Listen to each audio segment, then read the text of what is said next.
Hello, and welcome to the Producers Guild conversation with the creative team behind Hamilton. We'd like to thank our friends at Disney for making this event possible. It is my pleasure to introduce our moderator, Peter Tavers. Peter is a contributing writer at Rolling Stone who currently reviews movies, TV, and the best of what's streaming for ABC News. Travers also interviews celebrities from all aspects of show business as host of Popcorn with Peter Tavers for ABC News. Welcome, Peter. Welcome, panelists. And please, Peter, take it away. Okay. Is everybody ready? All right. Well, welcome to this. Look at us. We are so ready. We're going to do this Producers Guild Q&A about this film version of Hamilton, which to me is like the most exuberant gift that you guys could give all of us pandemic shut-ins. Really, when this came out for 4th of July, everybody in my household, of course, that's just 4 of us plus the dog, but I could tell people on the streets too, just said, let me at this. I want to have it.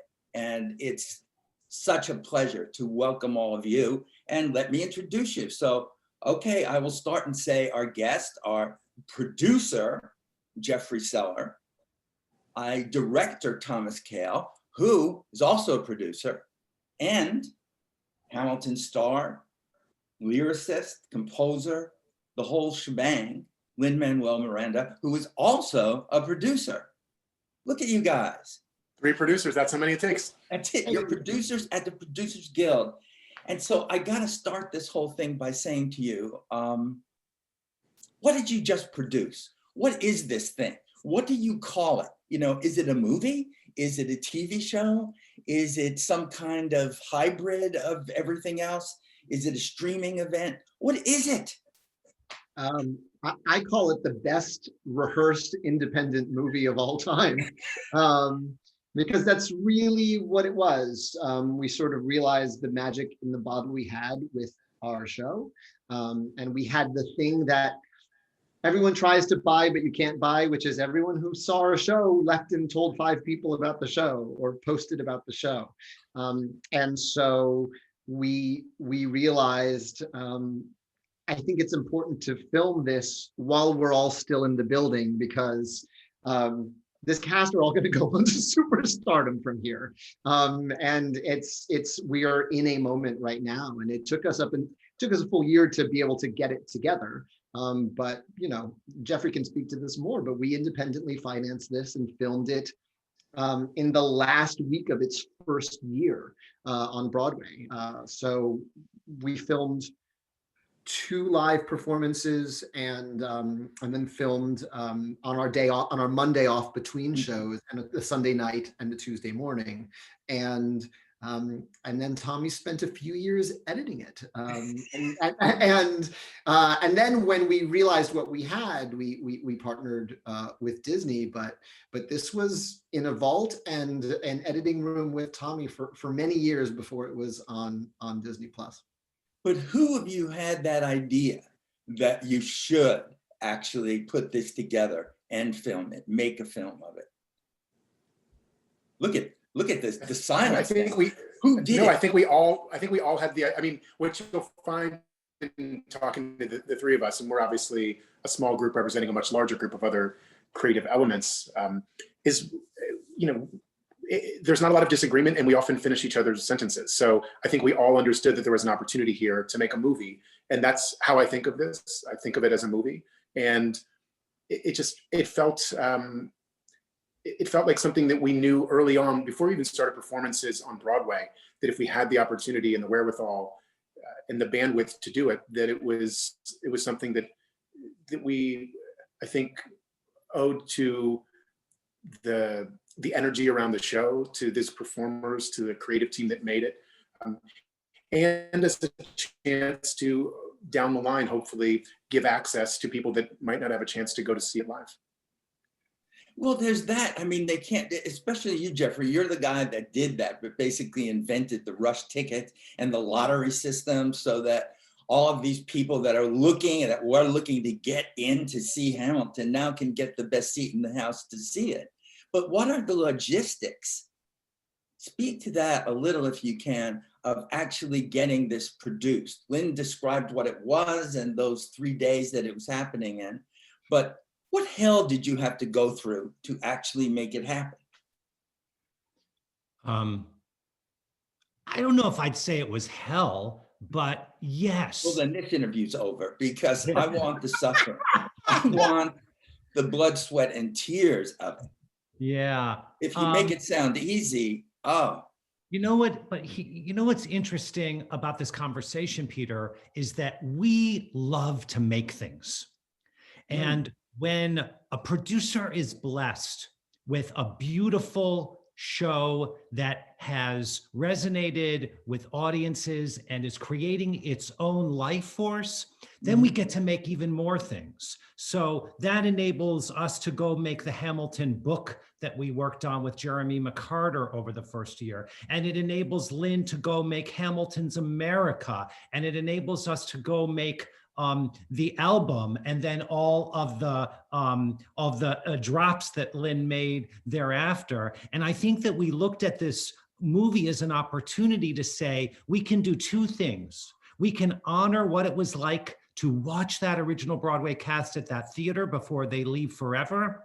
And we can give audiences who are not in the theater an opportunity to get inside it, to not just watch it from row F or row P, but to watch it from the back of the theater because Tommy put cameras back there, or to watch it from right above the stage because Tommy put cameras there, or to be able to have that intimate moment with Alexander Hamilton and Eliza when they're grieving over the tragic loss of their son. And Tommy brings the camera to a place that we can never experience seeing the show live. And that's what makes this new thing that we made its own work of art that I would say is also, as Lynn says, this independent movie. And boy, was that satisfying. And as I said, that meant putting 20 cameras in the Richard Rodgers Theater and bringing those 3 trucks outside and parking them for over 4 days, because we didn't shoot just one performance, we shot 2 performances, and then we gave ourselves another, I think, 24 man hours of time in the theater in which Tommy could shoot his close-ups and his panning shots and his handheld shots, which he can speak to in more detail. Yeah, well, Tommy, was everybody in the cast thrilled that you were doing this? I mean, at the end of that run, even though it doesn't ever show up on stage, there had to be an element of exhaustion of doing this 8 times a week while this was happening. And this is when you decide at the end of the run to shoot this, you know? How did everybody feel about it? Or did they think it was the 3 of you who wanted to just have this for your own personal souvenir book? I can't speak Sounds to like that. the 3 of you would do that, you know? You would. Yeah. I think we make things because we want to share them. I don't believe in making things so they can be in some vacuum sealed room that that only Lynn has access to. That doesn't feel like very much fun. The Wu-Tang album that only exists in one place. So I mean, and Lynn can speak to what it felt like to be in a cast that had done at that point, 117 performances downtown at the Public Theater, and probably another 250 or 300 by the time we did it. But my sense about it is when you're doing a run, the thing, especially when you get deep into the run, that makes it feel alive again is what's new. So if you introduce a new element, if you start to say, all right, we're going to do the show and it's going to be an actors fund benefit, and there's going to be the entire community is going to be there at 10 o'clock on a Sunday night, that show is going to be fire, because all of a sudden everyone's able to ratchet up to another level because there's a new experience in the midst. When we did the live Grammy capture, that felt like a new thing, even in the midst of, and it doesn't mean one has more value than the other. It's just another thing to get excited about. So on June 26, 27, and 28 of that year of 2016, when we brought in some cameras, when we had a couple trucks out front, the cast, I think, had a chance to do something they hadn't done, which was, try to think about and be in the moment, but know that it would not just be for that room, that it could resonate beyond the 1,300 people in the audience on that Sunday, or the 1,300 people in the audience on that Tuesday. And I've said this many times, and I'll say it again, no director has ever been blessed with having to talk to actors less about what to do. That part of my day was the previous 4 years of my life. That's not what the conversation was. Every actor on stage knew exactly what to do. They knew the size and scale of the performance. They knew how to feel the camera in the moment. And so I was trying to honor their work. And I think that they felt that even then. And it was really, probably the most meaningful thing was when they got to watch the movie those years later. That, that's what I was waiting for, because none of them ever got to see the show they made with all of them in it. So that was really special for me. Well, the cameras, I mean, talk a little about that. Where are they? You spoke before, Jeffrey, about, well, you could see the back, you could see this, but on that middle day, was that the day off? That would have been the day off. You've got cameras on stage moving through what's happening, which is something I just haven't seen a lot. I mean, I grew up basically watching shows like the Ed Sullivan Show tried to destroy Broadway by showing this scenes from these great musicals that were so static and so awful, you wondered why anybody would want to go to them. And here is the opposite of that, this completely immersive experience that, having seen Hamilton on stage 4 times, I saw something different at the same. I was seeing it in a way I couldn't have seen it before. And it became unique, and it made me want to say, why don't they do this for everything? Why didn't that happen for a chorus line? Why didn't somebody figure this out and do it this way so that we always had it? But you weren't thinking that. You were thinking basically about preserving this with this cast, correct? Yes, and look, part of theater, and I'm paraphrasing Peter Brook, is writing messages in the melting snow. The contract with the audience is that it will disappear, that the curtain brings it in, and then when the curtain comes down at the end, what's left is what you remember and recall, and you hold your playbill and you talk to the person you were with, and you talk about when you saw Chorus Line when it came to Detroit on tour, or you talk about when your community put up Ragtime, or a show that lives in a memory. And our thought was, what if more people have access to a memory making machine, which is really what Broadway is.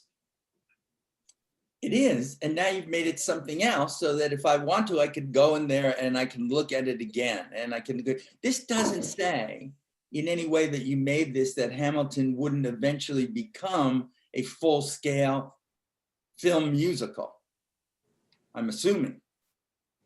You mean like a narrative feature, like outside of the theater? Yeah. No, you would make that it could be made again, that this is the preservation of this that has just worked so well that any of us that have that memory, or those that just wish they had it, could go and look at it again.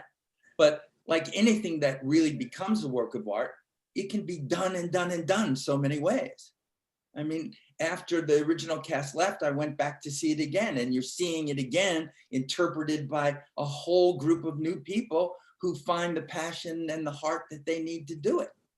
Yeah, it's funny, before 10 years ago, at the beginning of 2020, I was in London with David Diggs. We were in pre-production on this live action Little Mermaid. He's doing the voice of Sebastian the Crab, and it was a badly kept secret then, and now everybody knows.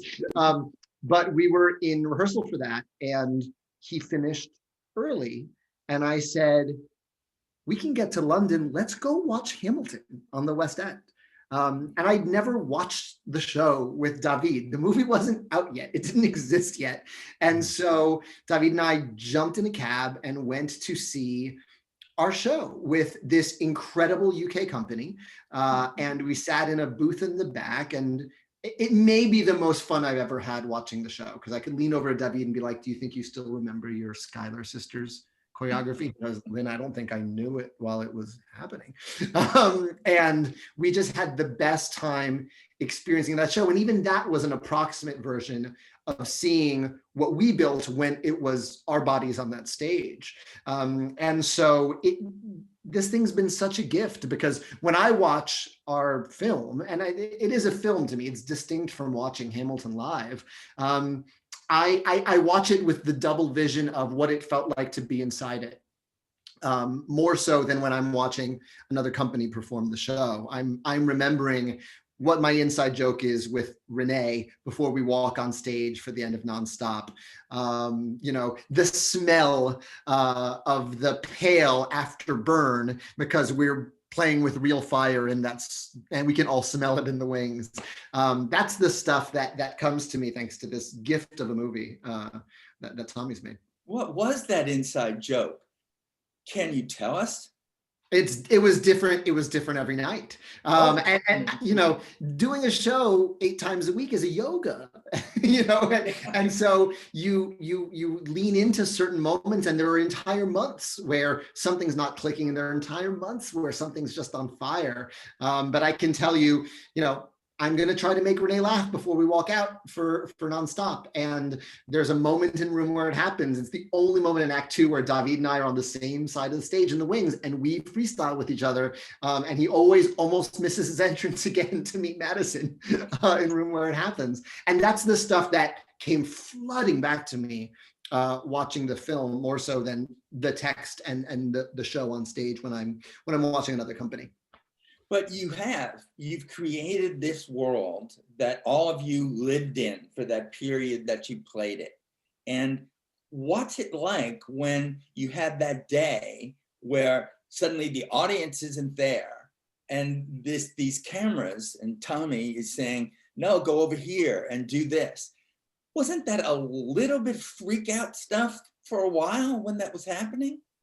Honestly, the extent of my freak out was for our Steadicam operator, who had to learn how to walk on a moving turntable when we have all had a year and a half of practice. Again, Tommy was so incredible. The direction was do your show, like dial in. It makes no difference whether the camera is here or out in the house. Like, you do your show, your show. But there were moments where we had to sort of kind of figure out the choreography around a Steadicam operator if we were getting a close-up moment. And that was exhilarating. It was just exhilarating to re-examine the stuff because, again, I like knowing who's in the audience when I'm performing live. Anything to make the show different that night. Why is this night different from all other nights, they asked on Passover? It's different because Julie Louis-Dreyfus is sitting in the 5th row. It's different because my orthodontist from when I was a kid has my house seats tonight. Anything that makes the show different. So the day off, other than losing a day off when we all could have used it, it was a chance to re-examine things and play with them in a different way. So when you look at it, when Lynn's looking at it from a person is on that stage, and Tommy and Jeffrey are looking at it as something that they helped create and put on there, what did the three of you discover, if anything, that seemed new to you when you just watched it, not filming it, but when it was all put together? Did you see something that made you say, wow, I never noticed that before? Something that you would think you know every detail of something, but a camera changes that. It just does, There was an Instagram post that our social media channel put up yesterday that plays the Satisfied Rewind and then plays it back to back against the choreography for A Winter's Ball and Helpless. And you see how incredibly detailed the work is, so that the Satisfied Rewind is a true rewind, and the same physical moments and the same emotional moments are happening, but through a different lens. And to watch it stacked up like that, which you could never do with a live show, it's truly overwhelming, Andy and Tommy's work in that suite of songs, from Winter's Ball through Helpless through Satisfied. Because I can just say rewind, in a song, but then they have to go figure out the math of it and how it truly works. And it's staggering when you watch them lined up together. So there were things like that throughout. I remember having a great time talking about what intermission is on Disney Plus. Remember, Peter, we were going to release this theatrically October of 21, and we were going to do a 10-minute countdown clock for intermission, like old school Fiddler on the Roof, entr'acte, like go get popcorn, go pee, we'll be here when you get back, we'll play an overture. And then suddenly we pivot to streaming and we go, so how long's our intermission? And I remember Tommy sending us tests of like, here's what it feels like at 10 minutes, here's what it feels like at 5 minutes. And because you can press pause, it only needed to be a minute to like cleanse the palate, pause it however long you want to pause it, and then like come back when you're ready for Act 2. So there were also really fun decisions to be made in sort of the medium that we were gearing this towards. Well, Jeffrey, what was something? Oh, I'm sorry, Peter. Oh, it's okay. I was just thinking about, because like I was in the weeds, and then got to go and show my friends. Jeffrey, was there something that you remember in some of those early screenings or first time we watched through Act 1 or the whole thing? Hamilton is epic in its scale on a Broadway stage. And what I was so moved by was the yearning in Alexander Hamilton's heart as he's on the precipice of going to this new land, New York City. I could feel his need to get out of St. Croix. I could feel Renee's powerful feelings toward Alexander Hamilton and her sense of loss in such a palpable way when she sang Satisfied, because the camera got into her heart. And I think that the intimate moments of the play, the interpersonal moments, come through in a beautiful and unique immediacy, with great immediacy in the film. Peter, I'm sorry, I got to stop running this interview. Continue. I was going to say something about Andy Blankenbuehler. Andy Blankenbuehler is our choreographer, and Alex Lacamoire is our music director. And both of them obviously have an enormous influence and impact and everything that you see on stage or here. A lot of the references that we have are filmic references that we tried to put on stage. To wit, Ratatouille in Satisfied is the moment when the critic tries the food. And I don't just say it because it's you, Peter. The Matrix was a huge influence. If you think about our literal bullet time, which is what they called it in '99 when The Matrix came out, and the way that Andy found a vocabulary to stop time. When Lin wrote Helpless, chronologically before he wrote Satisfied, what he did was he created a framework, but then Satisfied changed the complete trajectory of the rest of our show. It's like the moment in Chorus Line, it's at the ballet. You think it's going to be everybody gets to do one thing, and then all of a sudden this happens. And so in that moment of rewind, in that very simple, when Lin can write it on a page, or it's like when they say like an epic battle, right? And then that's this much on the page and it's 4 days of shooting. So Lin writes rewind, and you have to think about what that means. But what we're also trying to do there is both honor a cinematic vocabulary in the theater. So you don't want it to be a hat on the hat when you're then filming it.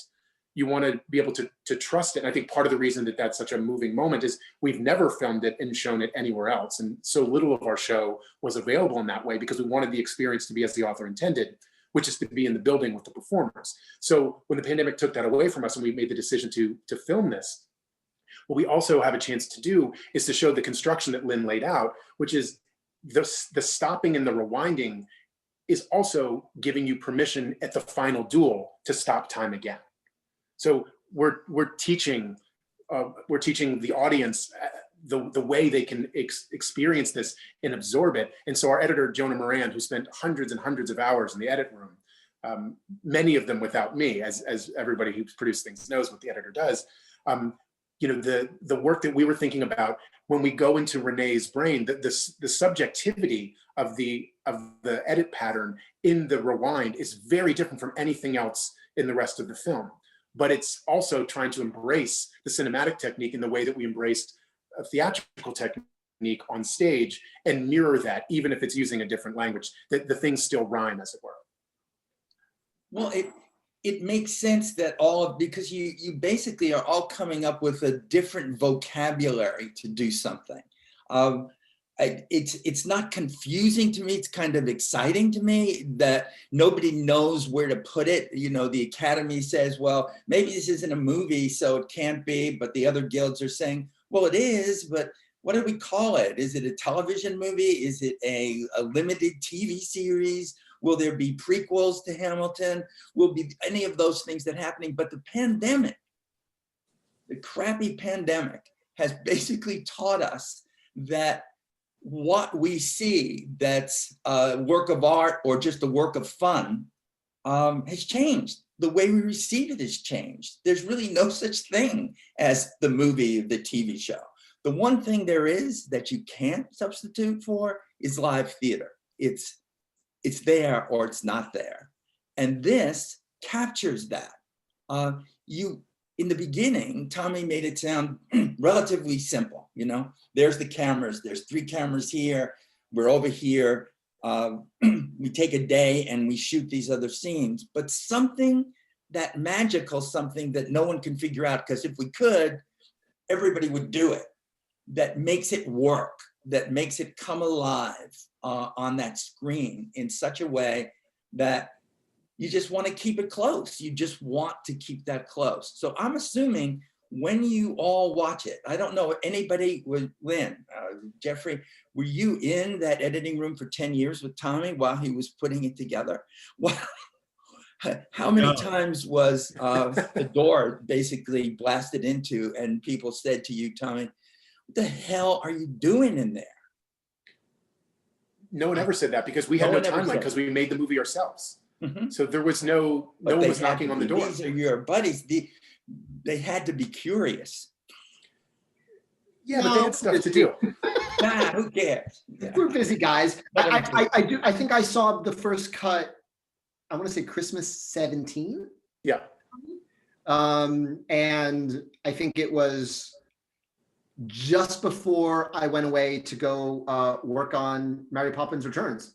On the contrary, I was home for Christmas break. You were home for the break, yeah. Rehearsing for 3 months, and then I was going to film the movie. And that was a very different movie than the movie that came out on Disney Plus. And one of the gifts we have is that our theatrical director, Tommy Kail, is also an incredibly gifted film director. Like I kind of can't underline that enough. That's not always a skill set that translates, but Tommy has both the things. He can work in both those lanes beautifully, as Fosse Verdon can attest, as insert work of Tommy's here can attest. But what is also really exciting, and again, I like that the movie defies labels. I think it's a movie, but I like that we're struggling with it. Is that I think it obliterates the notion that just because you have seen a film of a theatrical event, you lose interest in seeing that theatrical event. I think it's only whetted the appetite to see Hamilton live in a theater. I think I hope that changes the calculus when new musicals get up and running in terms of, hey, let's raise a little money for filming this thing because it gives us access to an audience that can't necessarily get to New York City or get necessarily to one of the tour stops. So I'm curious what the legacy of the thing will be beyond. It's a beautiful movie that Tommy made, but I've had conversations with other musical theater writers who are like, we're working on filming our show. we're trying to get our Hamilton on. Yeah, but so, when Tommy was working on Fosse Verdon, he did something amazing in that. You're telling that story of Bob Fosse basically making his film debut for no fault of his own or for anybody, screwing up the first one in Sweet Charity. It just doesn't work. It doesn't work as a movie, and you watch it and you go, ah, you know, and then he makes maybe the best movie musical of Cabaret, where you just go, look, everything comes together. Again, no formula for all of this, just basically this enthusiasm that goes into it, the talent that goes into doing it. And that's what I want to discuss too, because yeah, to me, whatever you call it, to me, it's a movie because I watch it as a movie, and that's what I do. The only thing that isn't is theater. But a work of art is timeless, and this is the founding fathers. And you know, people will say, well, why do I care about them? You all went through that in the beginning. Who wants to see what? Alexander Hamilton? You know, I care about this. Who is he? Some white guy? I don't know. Please don't do it. And now everybody loves it. But speaking for now, in this time that we currently live in, time of insurrection. We talked a little bit before about what Hamilton wrote about impeachment, you know, and yet to me, how does that musical that you all helped create speak to today, to right now? I'd like each of you to talk about that. Who wants to jump in? Not all at once. I mean, I'll go first just to lead it off. Then, I mean, when we have a lot of these conversations, you know, in June, in the lead up to, you know, to the movie coming out, and obviously as the nation was convulsing and mourning and searching and seeking with George Floyd's murder and countless others, the thing that I found myself hoping is that this show, given to more people than ever in that first weekend than, you know, the previous 5 years, could hopefully provide language and energy for a movement, you know. And I think that one of the things that is laid so bare in this, you know, in this thing that Lin wrote is the celebration of language and the power of language, and how a person finds their group. And so I feel like the fact that could be so accessible, because like the medium's not the message. If it came out in the movie theaters, will we be talking about the same thing, whether it's a limited series or like, none of that really matters. What matters is that it's there and it's available. And then hopefully that's what it provided then and continues to provide now. Jeffrey, how do you feel about that? I absolutely affirm everything Tommy just said. And, you know, I feel that the only condition I'm going to make on what I'm about to say is that Hamilton tells one story, and like every story, it can't tell every story.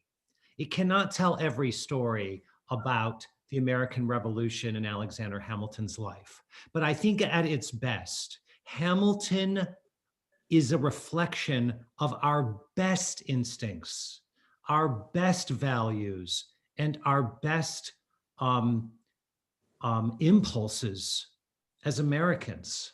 It reflects what our democracy can be. And I think that what it has provided this year is a very, very necessary reminder about who we can be and what kind of a country we can be when we work together, even when we have vociferous disagreements, even when we don't like each other.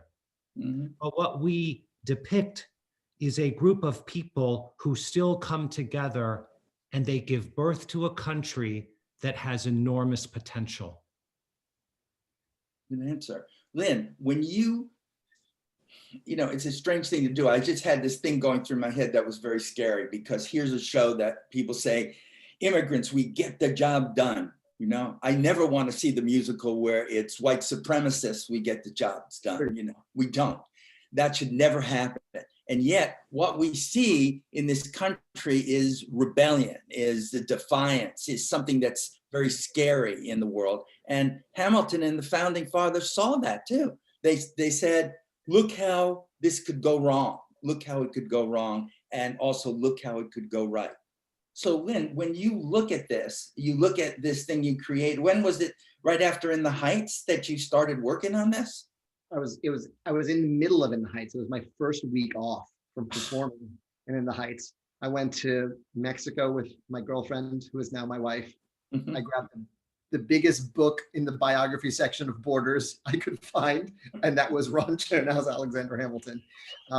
And I was not a very good history student. I'm not some history buff who always wanted to write a history musical. Everything I know about history, I know from other musicals. I can tell you a lot about Argentine history because of Evita. I can tell you about a failed French Revolution because of Les Miserables. Yay, Broadway. And I know a few days around 1776.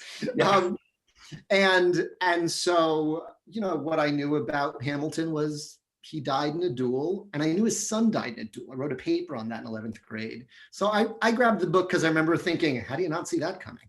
And so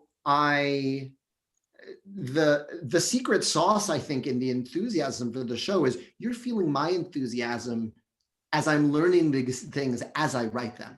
I didn't know that Hamilton wasn't born on the mainland. I didn't know that he was born in the Caribbean, where my father was born, that he came to the States at 18, like my father did, on a scholarship from Puerto Rico.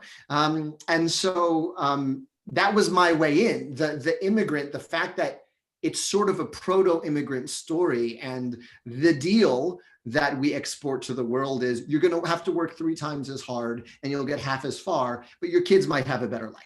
That's sort of the American promise that we export. It's one of the better ones we export to the rest of the world. And understanding Hamilton through that prism made me be like, I know this guy. I'm not this guy. I grew up in New York City, but I know this guy because I grew up in an immigrant neighborhood with more small businesses than any other part of New York City. And my grandmother never had to learn English when she lived with us because everyone spoke Spanish and English. And so that was my way in.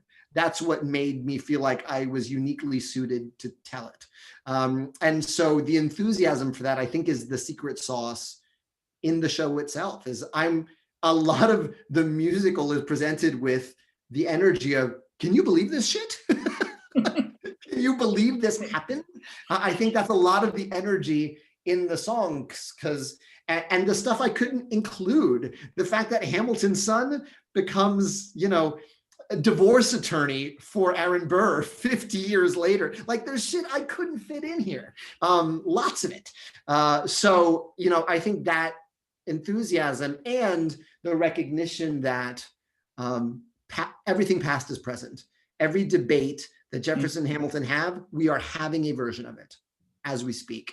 That insight also is what makes it feel fresh, because we have the same cracks in the foundation at our founding that we do 200 some odd years later.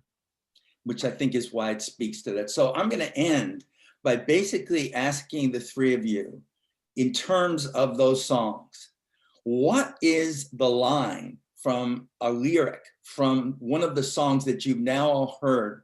Because I'm assuming, Lynn, listening to you talk, you have that same enthusiasm for Hamilton. It hasn't really gone away. You just know much more about it, right? I mean, yeah. You learned in that time. You're probably as good an expert as anybody could find. Well, I know my version. I know the musical theater version very well, because that was something that I had to make playable and actable. Yeah. So just give me a lyric, each one of you, to take us out of this wonderful talk that I could keep going on and on with, because the movie that you made, the show that you made, it's filled with love for the theater, number one, for what is theatrical about American history, what we can learn from American history, and what we just get really thrilled by about American history.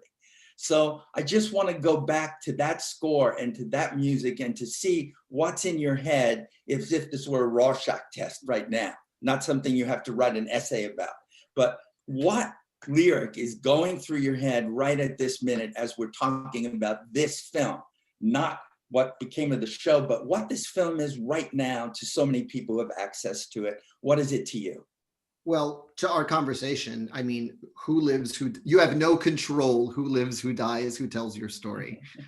Because every time Hamilton pops into the popular consciousness, it's through a different prism, and it weirdly reflects and refracts the moment we're in, whether that is the lyric, "This is not a moment, it's a movement," on Black Lives Matter protest signs throughout the country, or John Bolton grabbing a phrase for his book. Like, you have no control who lives, who dies, who tells your story. Tommy, Jeffrey? You know, I don't want to have this be, you know, punting on it, but what I think what's powerful about what Lin wrote is that like a true work of art, what you bring in and how it reflects back changes day to day. The song "What Comes Next" after Trump's election was a completely different thing than it had been 2 days before the election. And I think for me now, it's all of one last time. It's about thinking about the nation and how to leave the nation stronger, and understanding grace and your place in the firmament and what it means to recognize that, and that our first president actually showed us. And there it is, laid, you know, with all of his flaws, but yet he did put it there very clearly. And I think that the dissonance of that in our current moment is shocking to me now. Well said. Jeffrey? No, I'm looking outside at the grass, at the trees, and I'm thinking about planting seeds in a garden we never get to see. What are we doing now that is going to create a better future for our grandchildren and our great-grandchildren? Well, if something can make you think of that, something's really working. So, gentlemen, thank you for making this the Zoom where it happens. You know, it was great. Sorry about that, but it was irresistible. Appreciate it. It's been a pleasure to finally get a chance to speak with you. Thank you, sir, for your work. Thank you. Thank you so much. Awesome. Bye-bye Thank you. now. Bye-bye. Lynn, call me in 2 minutes. Yeah. Thanks, guys. Thank you, Disney. Thank you, p.g.a. Bye. Bye. Thank you. Bye.